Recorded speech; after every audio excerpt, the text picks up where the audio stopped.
on May 14th in Buffalo, New York, at approximately 2:30 p.m. Peyton Gendrove went 3 hours away from his home in Conklin, New York, into predominantly black town, taking the lives of 10 innocent black people and injuring 3. Hey guys, and welcome back to Overly Misguided. We wish that we were coming to you on a lighter note, but we gotta talk about some real shit today. So today we're gonna be talking about the Buffalo shooting, and we're kind of gonna go into detail and talk about a lot of the other things that are involved behind the scenes with this case. So as you heard from the beginning, Brooke kind of described what happened and everything. So we can talk about how the shooter live streamed this on Twitch. Okay, but this is my question. Aren't there constantly people watching over it, like monitoring? Websites like that? Shouldn't they have seen that and immediately taken it down? Yeah, that's why I'm like, that's what's not clicking with me. What the thing with Twitch is you could be streaming and you could label the stream something completely different. You know what I mean? Yeah, true. But people can obviously see what's in. Why did nobody else come in and stop it? No, just the viewers. Why didn't they report the stream? Because obviously they saw it and were okay. May have been some of his white supremacist extremist friends that were watching. Yeah. Cheering him on, honestly. We don't know who was watching it live while it was actually live. But the fact that there's been 3 shootings since then, this happened 2 days ago. And obviously, we have a lot of stuff going on in America when it comes to gun laws and rights and people abusing those rights and literally going out and killing innocent people. It was a race massacre. Let's call it what it is. It was a race massacre. Because he literally set out to kill black people. That's the thing. It's he just didn't set out just to kill anybody. He specifically targeted black people. Drove 3 hours away to a predominantly black town. And also, during the stream, he came upon a white man. He apologized and said, "Oh, I'm sorry," and continued shooting black people. No, and then on top of that, the reason how he was kind of able to, cover himself was that he dressed up as a homeless man.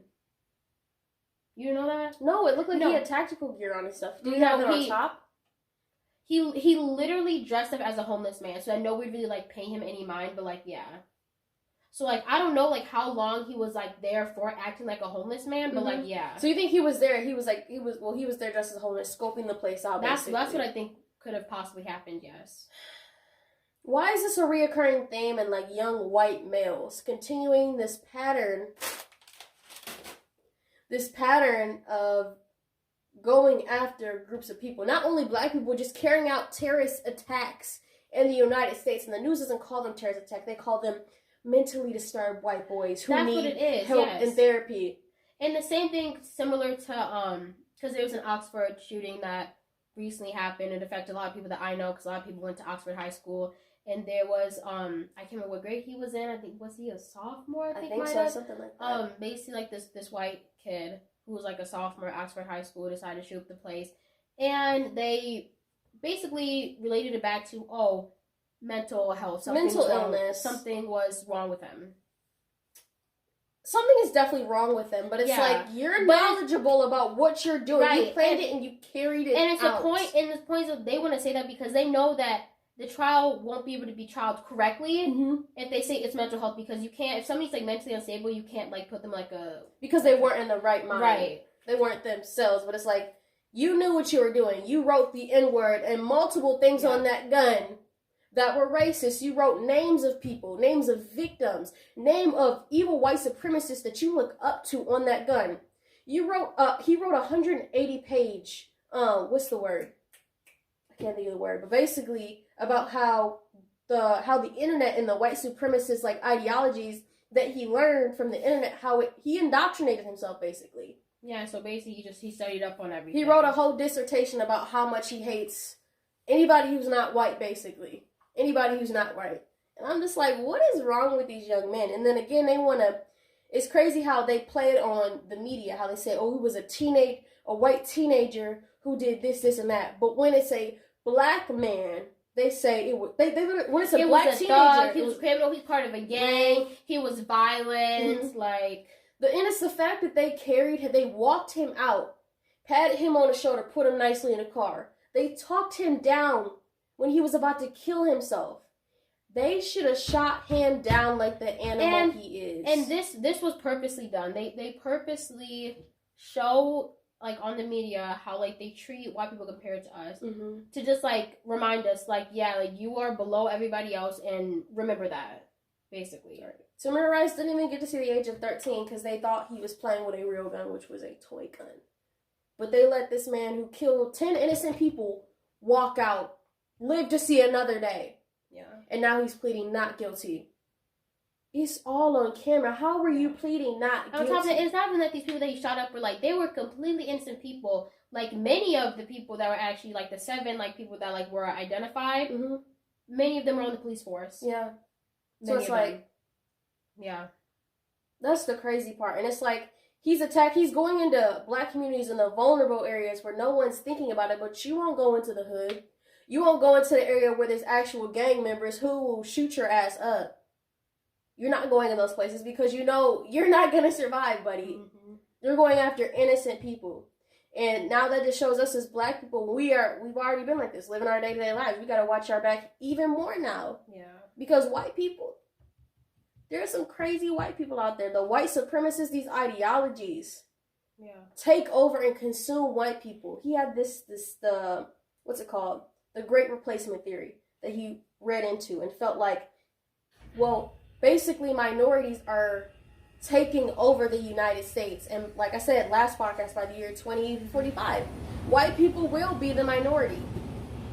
So it's just insane. Yeah. I mean, like, instead of white supremacists being, like, so, like out there, like, apparent, because, you know, we had the KKK wearing, you know, like, their white capes and everything, right? And now they're just out here, like it's not easy to, like, point out somebody who's, like, racist. It's a regular, average-looking white person. That's what I'm saying. Yeah, you never know who it is. Yeah, and I'm gonna say this: if this race massacre didn't wake you up to the war that's happening with the people in the United States, honestly, I don't know what will. You just need to go somewhere else, please, because you're not seeing it. It's right in front of your face. And for me, what makes me upset is it's the white people who are complacent. Like, they see what's happening, but they don't want to speak on it. It's because the system that this grown man thinks that he's about to benefit from by not pleading guilty, you guys also benefit from that same system. It protects you. So, you know, if you were to stand up and fight against the system, wait, I could be putting myself at jeopardy.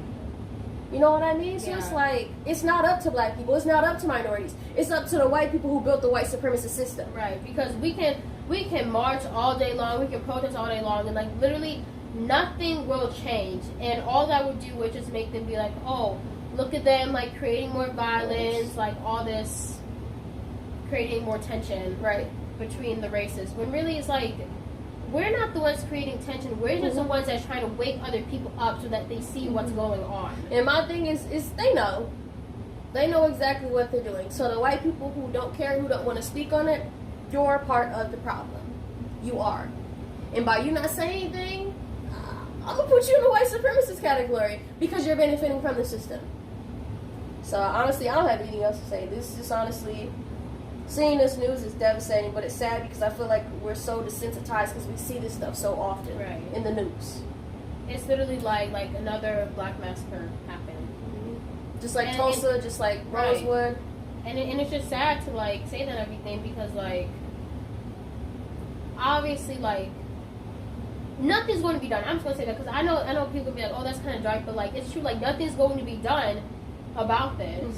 I mean, you're going to hear people post about it for a couple more days, and then it's going to vanish and disappear, and you're not going to hear about it again until the next one happens. Yep. That's just how the cycle, wash, rinse, repeat, same cycle. It's up to white people to change the system that was built by white people to protect them. It's not up to us. It's up to y'all. So, I'm going to say this. This is definitely not a threat, but I'm saying this, that when black people start retaliating back, I'm going to sit back. It's out of our hands now. And honestly, I'm ready to see this country burn. That's what...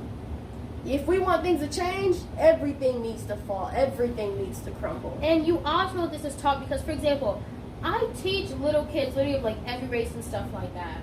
they have no problem with me. It's literally dealing with how they grow up and how they're being taught everything. Because like I literally see them when they're younger. Mm-hmm. I can say that little kid can't be racist unless they're taught to be racist. Mm-hmm. You know what I mean? And not being taught on the privileges that they have and everything. You know, exactly. But anything else you want to add? I guess we're gonna wrap up this episode. I mean, I don't really have anything else to add, but it's just we just need to just start doing like more, just like overall, like not us, but like you said, like white people and everything, because it's just we. Don't say we not white. No, you, like, you know what I mean. Like us, like we as like black people and stuff like that. We quite live like this is out of our hands. This is out of our hands, y'all. It's up to the white people to fix it now. And I don't know if y'all can be trusted with that task. So that wraps up this episode of Overly Misguided. I hope y'all enjoy it. I hope y'all learn. I hope y'all continue to go out and educate yourselves and do your own personal research. We out.